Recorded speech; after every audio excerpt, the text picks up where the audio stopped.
Guys, it's Simmy, and this is Wrestling Unlimited, as it's Friday, and this is the Wrestling Wrap-Up. A handful of news brought to you in one easy-to-watch video. As far as today's show does go, we got a lot of stuff to talk about. We've got 1, 2, 3, 4, 5, 6, 7, 8, 9, 10, 11, 12, 13, 14 stories.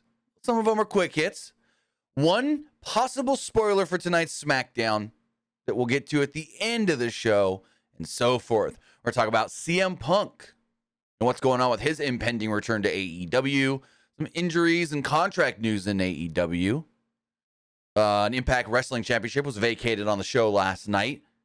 NIL, I guess the athletes are set to come into WWE. Why did WWE change the King and Queen of the Ring? And so much more, because again, this is the Wrestling Wrap-Up. Every Monday and Friday morning, roughly around 11 to 11:30 a.m. Pacific, we bring you all the latest news in professional wrestling. We talk about AEW, we talk about WWE, we talk about Impact and other stuff as well. Remember, you can watch the show a myriad of different ways, whether that's live or later. You can watch live on Twitch, twitch.tv/PWU Unlimited, or you can watch live or later on YouTube, youtube.com/Pro Wrestling Unlimited, or you can listen to it later on podcast services all around the globe like Stitcher, Spotify, Google Pod, Apple Pod, Anchor, iHeartRadio, and so much more. Remember, if you are watching live on Twitch, you can help us out a couple of different ways. You can either help us out by hitting that donate button down below, or by donating Twitch bits in the live chat. Also, remember, you can help us out by subscribing to the channel one of two different ways. You can either subscribe with a tiered subscription, or you can subscribe with Amazon Prime, because remember, if you have Amazon Prime, then you have Prime Gaming. Prime Gaming gives you a lot of cool things like free games, free stuff for games, and they always give you one free subscription to any Twitch channel you want to subscribe to throughout the month, and I'd greatly appreciate it if you did right here, Pro Wrestling Unlimited.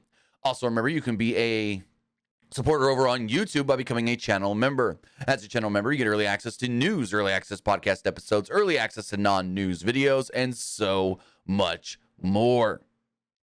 And finally, head over to the Epic Game Store. Head over to the Epic Game Store and buy something.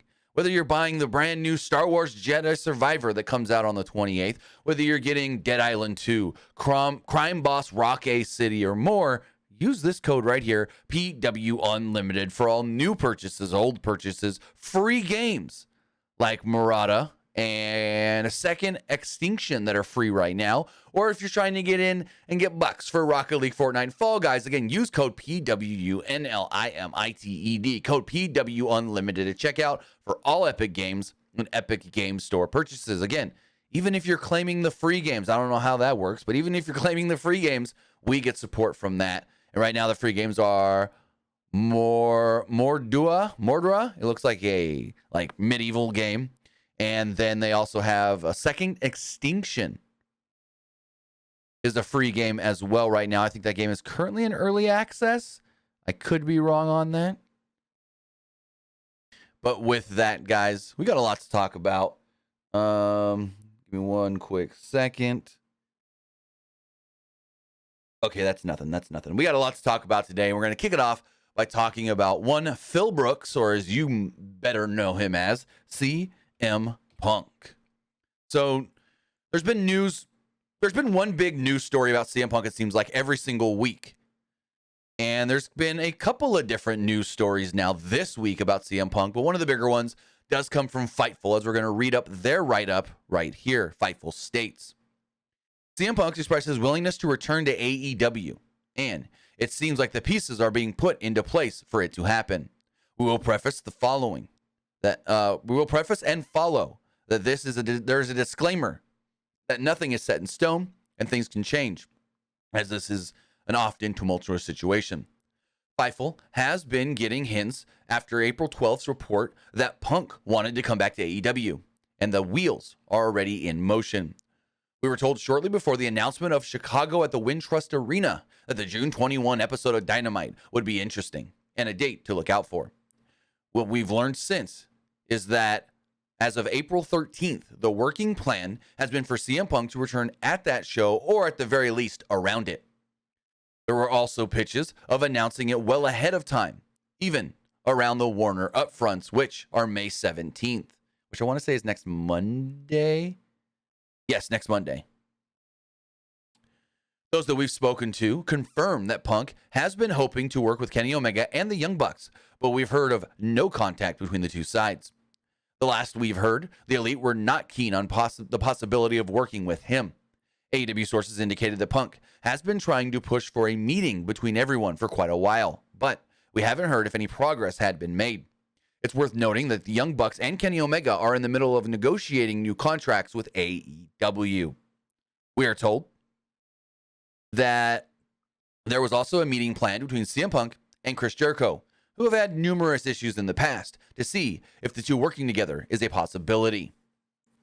There have been a lot of traction within Warner Bros. Discovery about an impending announcement of a primetime Saturday show being designed for a bit of a soft roster split to accommodate the preferences of talent who wanted to stay separate of the particular situation. Though talent haven't been informed of that. Talent we've spoken to have heard of the discussions about a new show, but haven't heard about Punk's possible impending return. And then they go down to disclaim again, this is all hearsay, and nothing here is final and set in stone. So it looks like they may be, and I don't want to say like other people have, they're creating a brand new show just for Punk. I don't want to go that far into speculating on this, because I've seen some websites try to do that, and that's just not, I don't think, correct. But Meltzer also wrote some stuff up about the potential new Saturday show, stating, quote, the working idea was that the Saturday show would star Punk and that they would split crews to a large degree. History does show that splitting crews never lasts long, but in this case, the idea is to ease the dressing room problems in the sense that those who have not made up would be kept on different crews and wouldn't have to interact with each other. We're not sure if it's a TBS or TNT, but if it's TNT, there will be a lot of sports preemptions, and if it's TBS, there will be some. It also means it goes head-to-head with major sports almost every single week, including the UFC, which most weeks they do, including UFC most weeks, and UFC pay-per-views 12 to 13 times a year. College football, all fall, almost every major boxing event, every major sport at one time or another, and some WWE pay-per-views nearly every month, since WWE is trying to do more major shows on Saturdays. Some still on Sundays, but Saturdays. Meltzer would also state the original idea for the show was a 2-hour show that would have equal the star power of the Wednesday show. Of course, until it's announced, nothing is official. And so saying, it's going to have equal the star power of the Wednesday show means nothing to me right now, because that's what they said with Rampage. And look, as Jungle Boy said, MJF has never worked Rampage. So that right there tells you, yeah, maybe not. We do have one other thing here regarding CM Punk, stating that all issues, well, they've not all been settled, according to Meltzer in this week's Wrestling Observer newsletter. As reported, over the past couple of weeks, a Punk return is largely expected. It's a tense situation because the dressing room issues involving him have not really been settled at time of press, which means time of him writing this and putting it out. The working idea was that the Saturday show would star Punk, and that would be a way to keep him away from others. So basically, largely what we just wrote, but I'm just reiterating this part of it as well, that, hey, there's still some people that don't want to work with Punk, and things have not been planned out. So we'll see where this all does lead to, but everything is pointing to Punk returning, and not the whole, he might return, maybe he won't return. No, if he's cleared and ready to go, they basically want him back on television somehow. So it all looks like all roads lead to Punk possibly returning, most likely returning in the next month and a half to 2 months. And around that time, in the next 2.5 months or so, 3 months, they're going to start building up the big London Wembley show, All In. And there's a lot of demand for this show, as Dave Meltzer wrote up about this and stated, quote, based on the number of people who have signed up for the code to purchase tickets for the press sale or pre-sale on 5/2 8 days after the announcement of the show, which broke 45,000 on 4/13. There's a lot of confidence that this show will be a success. So basically, what Meltzer is saying is that at least as of right now, it looks like 45,000 fans are interested in purchasing tickets for the Wembley show, the AEW All-In event taking place in Wembley Stadium. And Wembley proper, not Wembley Arena, which is like a 15,000 seat building, Wembley Stadium, which can fit over 90,000. We saw Tyson Fury do a boxing show, event, match, whatever you want to call it, there last year that reportedly did 94,000. When WWE ran Wembley back in the 90s for SummerSlam, I think they said 90 something, maybe 92. Real number was about 80,000. But according to Meltzer, over 45,000 fans are actually interested in the Wembley show and want to get in on the pre-sale. We don't know how many tickets are going to actually be put on sale for the pre-sale, but it's going to be very, very interesting come May 2nd to see exactly how many tickets are put on sale for the pre-sale, how many of those pre-sale tickets actually sell, and then when general admission goes on, I want to say it's the end of that week, because usually it's like, let's see, May. So, okay, that's different than I'm used to. Usually a pre-sale is like Tuesday, Wednesday, with general admission that Friday. So when do general admission tickets go on sale? That's a question. Let's see. I think we have it right here. Give me 2 seconds to check the graphic. Maybe it's the next Monday. Let's see. What does it say? Tickets on sale. It just says on sale May 5th. I'm not sure if that's the pre-sale or if that's the general admission. Because Meltzer wrote pre-sale 5/2, which is May 2nd. So usually it's like early in the week. So that would be like the 2nd or the 3rd. They do the pre-sale. You give the code. It's for like fans that get the code, or if you have like a what's the word I'm looking for like a rock star or an artist. Oh, a fan club early access tickets. And then that Friday is usually when tickets go on sale. But we'll see how AEW does it. But again, over 45,000 people so far signed up saying they're interested in the show. Now, one person that we haven't really seen much on AEW television is Eddie Kingston. Eddie Kingston has been working Ring of Honor. He actually challenged Claudio Castagnoli for the Ring of Honor World Championship at Supercard of Honor. But, well, apparently Eddie is injured and has been for a while now, and then ultimately is going to need surgery. Eddie Kingston gave an update on his status recently. Fans last saw Eddie Kingston at ROH Supercard of Honor when he lost to Claudio Castagnoli and failed to become the new Ring of Honor World Champion. Speaking on Thursday's ROH television, Kingston revealed that he went into the match with a hernia injury, which he's actually been dealing with since September, and he likely needs a surgery.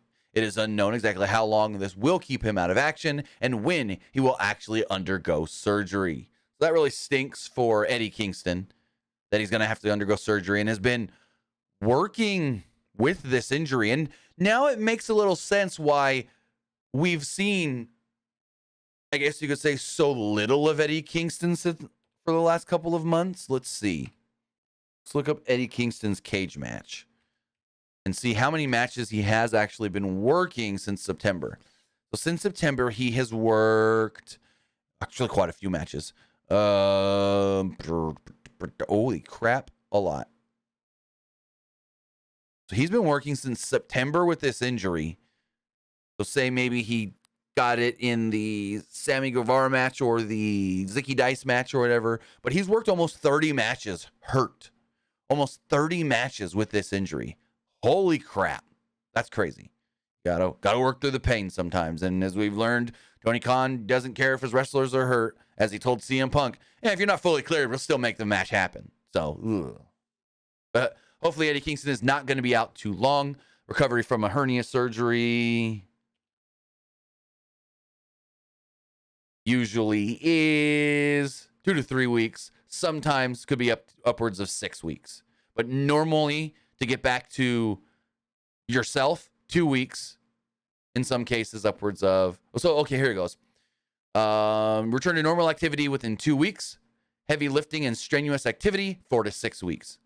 So maybe he could be training again in 2 weeks, and then by week 6 or so, really be able to train and get back into the ring. So hopefully everything goes well. But it looks like one show that Eddie Kingston may miss is Double or Nothing, unfortunately.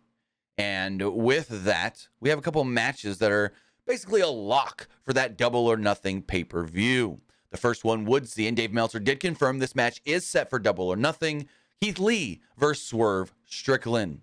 Meltzer had stated in today's Wrestling Observer newsletter that the match was being held off so it can take place at the pay-per-view. Another big match that is being slowly built up for the pay-per-view on May 28th would be Adam Cole versus Chris Jericho.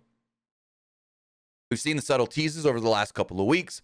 When Adam Cole took on and defeated Daniel Garcia, Jericho came down, gave the slight look back at Adam Cole, and that was it. Then this past Wednesday, after Jericho defeated Keith Lee, Cole came down to check on Keith Lee, and as he's walking, gave the subtle look back to Chris Jericho. So that match does look possible, as well as some sort of a 4-on-4 with the BCC versus the Elite, which would most likely be Bryan Danielson, Jon Moxley, Claudio Castagnoli, and Wheeler Yuta against the Young Bucks, Kenny Omega, and Hangman Page. Whether that match is Anarchy in the Arena, Stadium Stampede, which I highly doubt, or some other form of big, bad, violent match, we'll have to wait and see. But those are 3 matches that are basically locked in for the Double or Nothing pay-per-view. Another match that is being talked about is a fatal 4-way match for the AEW World Championship. Right now, they're teasing one person possibly getting the match, but more people are coming out and saying that it might be a 4-way with MJF, Sammy Guevara, Darby Allin, and Jungle Boy. So it might be a 4-way for the AEW World Championship. We'll see how that all does go. One would also assume that FTR defend their tag titles on that show. Against who? We're not sure, but FTR locked in for quite some time right now, as they have signed new deals with All Elite Wrestling. And, well, told us some details on those contracts. The announcement was made during the tapings of this week's AEW Rampage that Dax Harwood and Cash Wheeler have signed 4-year deals with All Elite Wrestling. They stated that after these 4 years are up, they plan on retiring from full-time competition. Dave Meltzer, though, spoke a little more about this in this week's Wrestling Observer newsletter, stating the following. FTR commented on them signing a new deal with AEW instead of WWE on Rampage. They said it's a 4-year contract. It should be noted that we were told months ago that the deal was already done and everything public was an angle given the storyline with the belts and them, quote, leaving the company. And due to that, nobody could say anything publicly. So there we go. So it looks like the deal's been made for a while as far as FTR coming back or staying with AEW, and that they used social media and Dax's podcast and stuff to build it up and make it look like they may be leaving the company. But it looks like really there are no plans for them to ever leave. So that's very interesting. And speaking of contracts, Brian Cage signed a new deal with AEW this week as well. It was reported that Brian Cage earlier this week signed a new contract with All Elite Wrestling to keep the 6-man tag team, the Ring of Honor 6-man tag team champion, locked down for a while. He had been working without a contract leading up to Supercard of Honor with basically just an agreement of, I'll work to this date and we'll keep negotiating. But Dave Meltzer actually wrote some lengthage, I guess you could say, in this week's Wrestling Observer newsletter regarding Cage's new deal. Meltzer stated, quote, as expected by recent results, Brian Cage has signed a new 5-year deal to stay with All Elite Wrestling. So with that, Brian Cage is locked in for 5 years, which would mean that he's stuck. Maybe not the right word to use, but he's in with AEW till 24, 25, 26, 27, 28, early 2028. It was stated that he just signed this week, the week of April 10th. So April of 2028, barring no injury and injury time being added to his deal. Looks like that's how long Brian Cage is going to be locked in for. And that's the farthest out date we know of anybody in AEW. Now, there could be other people signed till 2028, but that's the one that we know of. The first one past 2027. We've seen some, like Adam Cole, I think, is reportedly till the end of or through 2027. But I think Cage is the first one we now know of till 2028. So as we transition from AEW news to Impact Wrestling news, we're going to talk about Mickie James and what's really going on with her, because, Mickie James was the Impact Knockouts champion, but last night had to actually drop that title, had to not drop the title, but vacate the belt due to injury. And it's kind of unclear what Mickie's status is with Impact Wrestling. On Thursday's edition of Impact, Mickie James announced that she has still not been cleared, and she will not be cleared in time for Impact Rebellion. As a result, instead of defending the title in a triple threat match, James actually relinquished the championship in the middle of the ring on last night's show, stating that, Deonna, Jordan, it's your time now. As Deonna Purrazzo and Jordan Grace will battle it out one-on-one for the Impact Knockouts Championship at the pay-per-view. James has been dealing with a rib injury and said that it was the right thing to do for the business. She said, basically, I don't want to be thinking about myself, but I got to think about the business. And she thanked everybody for giving her this one last rodeo. She said she is no longer 20. She said, I'm no longer 20 years old, and things hurt a little bit more. Now, Mickie did not give any context to if she's coming back, what's next for her once she's cleared, and so forth. So we don't even know if this is just it for Mickie, because she said, thanks for giving me this one last rodeo. The whole storyline in AEW was once she gets beat for the belt, she's done. But she didn't get beat. She didn't get beat. She had to vacate, relinquish the championship. So it's going to be very interesting to see if Mickie does come back to Impact once she's cleared. Maybe she goes and wrestles somewhere else. Maybe she does some other things. We know Mickie's done a lot of producing and stuff for the NWA. So we'll keep this one on the back burner, but once we find anything out about Mickie James, we will let you guys know, because Mickie James is great. Mickie James is awesome. Mickie James is fantastic. And I mean, no one can last forever. But honestly, I think as far as Mickie goes and women's wrestling over the last couple of decades, she may have the most longevity of any woman, at least here in the United States, as far as the longest career being almost the entire time full-time.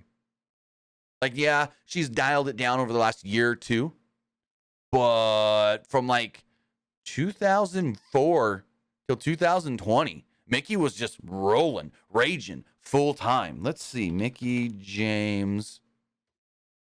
Was Mickie, I know in WWE she came in around 2005 to the main roster, I want to say it was.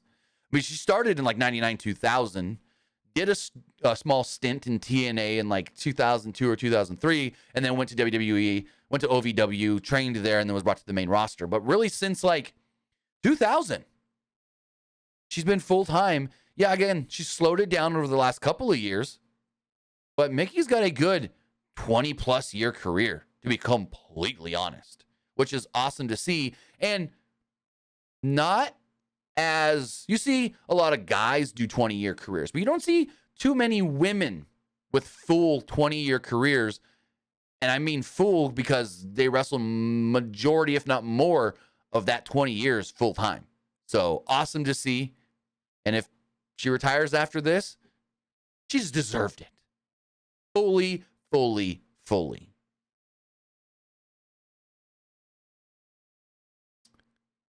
In keeping with women's wrestling, we're going to transition to WWE as well. The Cavender twins have expressed their interest in joining WWE instead of continuing to play college basketball, as this write-up does come from people.com. The Cavender twins are setting their sights on the WWE. After Haley and Hannah Cavender helped lead the Miami Hurricanes to the school's first ever Elite Eight this season, the 22-year-olds, who used to play right here in Fresno for Fresno State, announced that, they're starting a new chapter of their lives and taking a step back from college basketball. And on Thursday, they hinted at a possible transition to pro wrestling during an appearance on the Today Show. Haley stated, "I think after playing all 4 years together, we just decided there are more opportunities besides basketball." While they're looking forward to keeping their options open, the girls said that they're excited about the potential of pursuing a career in WWE. Haley continued stating, "We love the WWE, their fan base, the sport, the fitness side of it. It aligns with our brand. They're a great partner, and we're excited about the future with them." Now, the twins have become viral sensations on social media over the last couple of years, racking up 4.5 billion followers on TikTok and earning roughly $1.7 million in all of their combined NIL deals. Now, if you're unaware what an NIL deal is, it is a deal where, so back in the day, college athletes were not allowed to have endorsements. We're not allowed to be paid at all for being a college athlete. The most notable story is, I just had it in my head. Why can't I think of his name all of a sudden? Oh my God. Why can't I think of his name all of a sudden? Holy crap. My name, he played for the Trojans. What was his? Reggie Bush. Biggest one was Reggie Bush. He won the Heisman Trophy. And then they found out he was being paid to play football, basically. He was being given things you're not supposed to be given. He had endorsements, and so they pulled that Heisman from him because that wasn't allowed. Now, over the last couple of years, the NCAA has said, okay. We'll start a NIL program, name, image, license, which means you can now get paid for your face being plastered all over all this stuff and being, known for being in college sports. And the Cavenders have basically been the biggest ones of this. They've got deals with Croc, GoPuff, Champ Sports, Venmo, Raising Cane, Intuit TurboTax, and their first big one was with Boost Mobile. I think they may have actually signed the first ever NIL deal, and that was the Boost Mobile deal. And they also have deals with WWE. Now, here's the thing. A lot of people online are going, yeah, WWE's interested in them. No shit, because WWE's already signed them. No, they have not. WWE's next in line NIL deals are not WWE superstar contracts, are not WWE development contracts. There is a huge difference there. WWE's NIL deals are, hey, we're going to pay you while you're in college. And again, with the Cavenders no longer playing basketball, they might lose some of these NIL deals. They can still keep them potentially as just brand sponsor deals for themselves as social media influencers, but they can't be considered NIL deals. Anyways, what WWE's NIL deals are basically, hey, you're playing this sport in college, whether it's basketball, whether it's football, whether it's baseball, whether it's track and field, and us as WWE want to sponsor you and also make you brand ambassadors for the WWE towards college students in the hopes that once your college career is over, you want to transition into the WWE. And that's the whole thing here. WWE hopes that the Cavender twins would want to transition into WWE. They're saying all the right things right now as far as we like their fan base. WWE fits with our brand. We're very interested in the fitness side of wrestling. They're saying all the right things, except for we're going to WWE. We want to sign with WWE. Right now, they're cool with their NIL deal, but they haven't actually stated that they want to be WWE superstars that I've seen. Like in the Today Show interview, I didn't see one single thing of them saying, we're going to WWE. We're signing full actual contracts with WWE. We want to be WWE superstars. They just said, as I quote, we love the WWE, their fan base, the sport, the fitness side of it. WWE, their brand aligns with our brand. They are great partners, and we are excited about the future with them. So they want to have a future with WWE, but again, they're not saying they're going to WWE. Maybe they did sign something and they can't say it yet. Maybe WWE has a plan on how they want to announce it. I don't know. But they're not saying everything to make me think that they're 100% going to WWE, but it is very, very, very possible. I don't know what is next for them no longer playing college basketball, because that would mean that technically their NIL deals would have to end, and then they would maybe, with these companies like Crocs, GoPuff, Champ Sports, Boost Mobile, and Raising Cane, would have to sign new social media influencer sponsorship deals. I don't know if those deals are going to be worth as much, so we'll see what are next for the Cavenders. Oh, Haley and Hannah. I've seen them play. They're fan-freaking-tastic basketball players. I've been to plenty of Fresno State women's basketball games when they played here in Fresno State. They're great. Very, very cool. I remember 2019, maybe it was. My daughter's cheerleading squad performed a halftime routine, and they were playing that day. But keeping on with WWE, yesterday WWE dropped some big old shocking news. They just randomly tweeted out, on May 27th, our pay-per-view in Saudi Arabia. Well, let me get the correct verbiage. Basically, they've changed the name of the Saudi show. But as far as WWE and King Queen of the Ring, they tweeted out this yesterday, stating, May 27 premium live event in Jeddah, Saudi Arabia will now be WWE Night of Champions. So WWE's next pay-per-view is going to be, well, not next pay-per-view, second to next pay-per-view. They got Backlash and then this one, Night of Champions. And PWU Insider has a little bit of a write-up as to why they have gone with the name change. PWU Insider reports. And let me see if I can pull this. Here we go. Okay. WWE has changed the name of King and Queen of the Ring in Saudi Arabia on 5/27 to Night of Champions. PWU Insider has confirmed with multiple sources. And we are told that it was a creative choice to change the name, allowing WWE to revive the Night of Champions event for the first time in 8 years and bring it to an international market.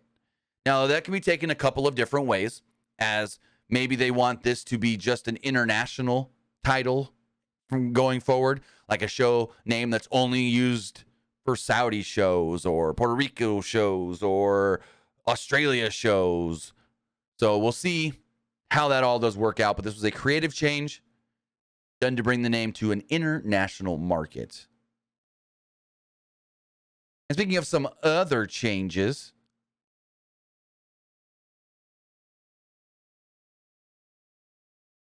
apparently Vince McMahon is making some promo wording changes.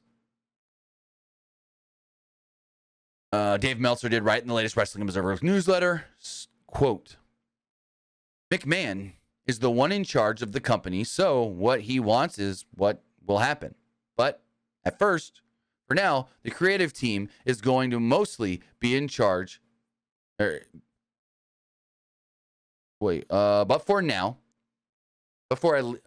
at least for now, the creative team is going to mostly be in charge, except for whatever Vince wants.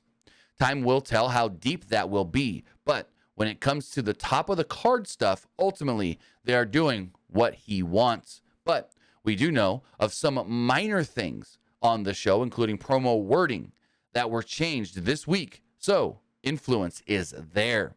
We have started to hear again local medical facility on the last couple episodes of Raw and SmackDown. So Vince does have some influence there for sure. Another news note here has to do with Seth Rollins. We haven't seen Seth Rollins since the Raw after WrestleMania. And according to Freddie Prinze Jr. on his Wrestling with Freddie podcast, actually said from a fan's perspective there in the Crypto.com arena the Monday after WrestleMania, looked like Seth was not happy at all with what went down. As his co-host Jeff Dye first stated, quote, he played a commercial during his intro, and then we could kind of hear him have a little freak out on someone, production people. He was going, why is there a commercial? You couldn't really hear what he was saying, but you could just kind of tell he was mad. Freddie Prinze then joined in and stated, he said, "What the hell is going on? I saw that come out of his mouth. I think he was more pissed than pissed at them. I think he was pissed when he went backstage at whoever did that. But if I was him, I would have been just as angry. And I thought the way he dealt with it was so hardcore and awesome. Instead of cutting a promo, he just throws the mic out of the ring and walked out. And walked out of the frickin' show." Now, we have to preface, this is Freddie Prinze Jr. giving his, I guess you could say, thoughts on this as a fan perspective, being there live in the building. Thinking that Seth changed this on the fly. Thinking that Seth actually was just like, screw this, I'm not doing the segment, and walked off. That's not fact. That's not fully known. This is just, again, his perspective as far as what he saw in the building as a fan in the audience that day. Now, Worked Wrestling has a slight update from this as they tweeted out the following, and we're going to pull that tweet up on the screen as well. Worked Wrestling did tweet out, quote,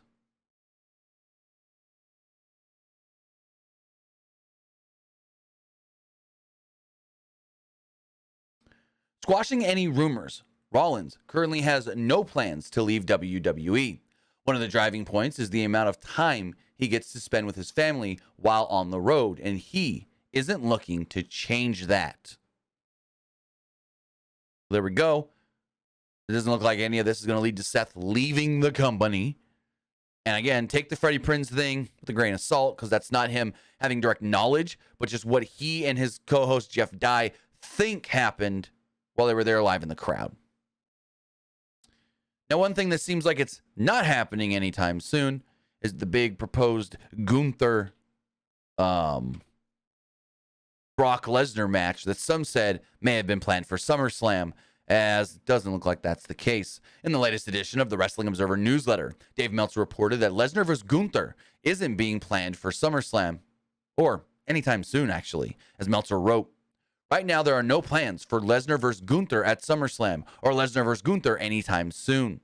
Of course, that can change because it is a viable match. But Lesnar is scheduled on the SummerSlam card, and there is already a direction that isn't Gunther." Now, Meltzer didn't give any update on exactly what that direction for Brock at SummerSlam is, only that it's not Gunther. So maybe the match happens next year at WrestleMania. That'd be pretty dope. That'd be pretty cool. That'd be pretty awesome. And the last actual news story that we do have for you today is, well, Dom almost went to NXT. WWE, we saw Dominic Mysterio and his WWE Hall of Fame father, Rey Mysterio, battle it out at WrestleMania, and the two are still ingrained in storyline. Yet, things almost went a completely different route for the young Mysterio. Dave Meltzer wrote in the latest Wrestling Observer newsletter, quote, "While there is no chance of this happening now, before the decision to start the Rey vs. Dominic program, there were serious thought given to sending Dominic to NXT. And I mean, I wouldn't have been against it. I wouldn't have been like, oh, don't do that. He's already a main roster superstar, blah, blah. No. Dominic could have fully benefited from going to NXT. But as we've seen, he fully benefited from A, working with his father, and B, being in Judgment Day around 3 other great performers and learning so much. But it is interesting that there was thought given to sending him to NXT, which would have been cool. Could have made him a top guy, maybe give him the North American Championship, and then eventually maybe have Dom challenge for the NXT title. I don't know if you put the NXT title on Dom, but have him challenge for it for sure would have been really cool. And now then the last thing we're going to talk about is actually a potential spoiler for tonight's Friday Night SmackDown. As far as the spoiler does go, Fightful writes the following pertaining to Shinsuke Nakamura's return, stating, as rumored, Shinsuke Nakamura is scheduled to start a program with Karrion Kross on Friday's SmackDown. WWE had a Nakamura tarot card produced for it. So there we go. Looks like tonight they may start some sort of a program with Shinsuke Nakamura and Karrion Kross. And the spoiler goes off in 5, 4, 3, 2, 2, 1. Spoiler over. And that's all we got. That is going to wrap up the wrap up. I do want to say I'm sorry for the technical difficulties with the stream going down and then coming back up and then we get muted and this and that. I don't know what the hell's going on, but we'll have it all fixed before tonight's SmackDown. And speaking of tonight's Friday night SmackDown, 2 things so far been announced for the show. Let's pull those up on the screen for you guys. I don't think they've announced anything else since earlier today. They have. More has been announced for SmackDown. So let's jump right into it. All right, guys. More has officially been announced for SmackDown. So let's check all that out right here. WWE has announced a number of different things now. Pull this up on the screen.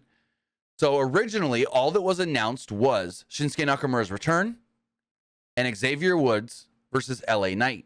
But now we do know Santos Escobar of the LWO battles the Judgment Day's Damian Priest. Also, the WWE is stating that Liv Morgan and Raquel Rodriguez will take part in a special championship celebration tonight on the show. So now we know of 4 things for tonight's Friday night SmackDown. With that, guys, that's going to wrap everything up. I do want to say thank you if you're watching live, whether that's youtube.com/Pro Wrestling Unlimited or twitch.tv/PW Unlimited, or if you're watching later on YouTube or listening later on podcast services all around the globe like Stitcher, Spotify, Google Pod, Apple Pod, Anchor, iHeartRadio, and so much more. Remember, we will be back tonight following Friday Night SmackDown, so have a great rest of your Friday, and hopefully I see you guys back here tonight. Have a good one, guys.